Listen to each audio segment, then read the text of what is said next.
Big Boss season 7 കപ്പ് വാങ്ങിക്കൊടുത്ത PR വിനുസാറിനും ടീമുകൾക്കും എന്റെ അഭിനന്ദനങ്ങൾ. അപ്പൊ ഞാൻ പൊട്ടനാ? ഇത്രയും ഞാൻ ചെയ്തുകൊണ്ടിരിക്കുന്നു, ഞാൻ പൊട്ടനാ? അതെ, എന്റെ അച്ഛന്റെ കയ്യിൽ നിന്ന് 1.5 ലക്ഷം രൂപ വാങ്ങിച്ച് സോഷ്യൽ മീഡിയയിൽ എനിക്ക് എന്തോ വലിയ റീച്ച് ഒക്കെ ഉണ്ടാക്കി തരാമെന്ന് പറഞ്ഞ് PR പണി എടുക്കാമെന്ന് പറഞ്ഞിട്ട് വിനുസാറ് PN പണിയാണ് തന്നത്. അല്ലെങ്കിൽ പിള്ളേച്ചൻ നുണ പറയുന്നതായിരിക്കും. കുറച്ച് ഓവറായാലും എല്ലാവരും ശ്രദ്ധിക്കൂ. ഇത്രയും റീച്ചും ഇത്രയും ഫേമസും ഇത്രയും വൈറലാക്കി തന്ന വിനുസാറിന്റെ സോഷ്യൽ മീഡിയക്കാർക്കും യൂട്യൂബേഴ്സിനും എന്റെ എല്ലാ നന്ദിയും ഞാൻ അറിയിച്ചു കൊള്ളുന്നു. ഓഹോ, അങ്ങനെയാണല്ലേ. പട്ടിയുടെ വാല് 12 കാലം കൊള്ളിട്ടിട്ട് എന്താ കാര്യം? പട്ടിക്ക് കൂടി തോന്നണ്ടേ അത് നിവർത്തിയെടുക്കണോന്ന്.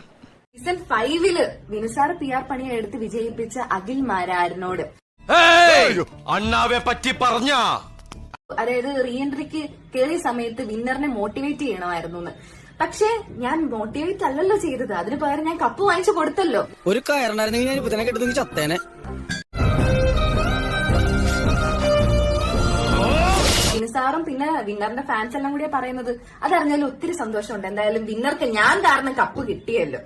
അല്ല, അപ്പൊ ഏനക്കേടൊക്കെ മാറിയാ? ഷാജി കേട്ടാ ഇവളെങ്ങ് അരുതബു അരുത്. പിന്നെ അഖിൽ മാരാറിനോട്, മാരാറ് കൊട്ടിയാൽ മാക്രി അറിയുമായിരിക്കും, പക്ഷെ അഡ്വക്കേറ്റ് ശൈത്യ കരയത്തില്ല. എന്തോ എങ്ങനെ എന്റെ ഉള്ളിലെ വേദന എന്താ നീ ഒന്ന് ആലോചിച്ച് നോക്ക്. വിഷമിക്കാതിരിക്കും, ഇതിലും വലുത് ഏതാണ്ട് വരായിരുന്നു, ഇങ്ങനെ തീർന്നെന്ന് കരുതിയാ മതി. നിലപാടുള്ളവർക്കേ ശത്രുക്കൾ ഉണ്ടാകത്തുള്ളൂ. ബാക്കിയുള്ളവരെ പ്രീതി പിടിച്ചു കിട്ടാൻ വേണ്ടിയിട്ട് എനിക്ക് എന്റെ നിലപാട് മാറ്റാൻ ഞാൻ ഉദ്ദേശിക്കുന്നില്ല. എന്റെ അമ്മച്ചി എന്തൊരു പെർഫോമൻസ്.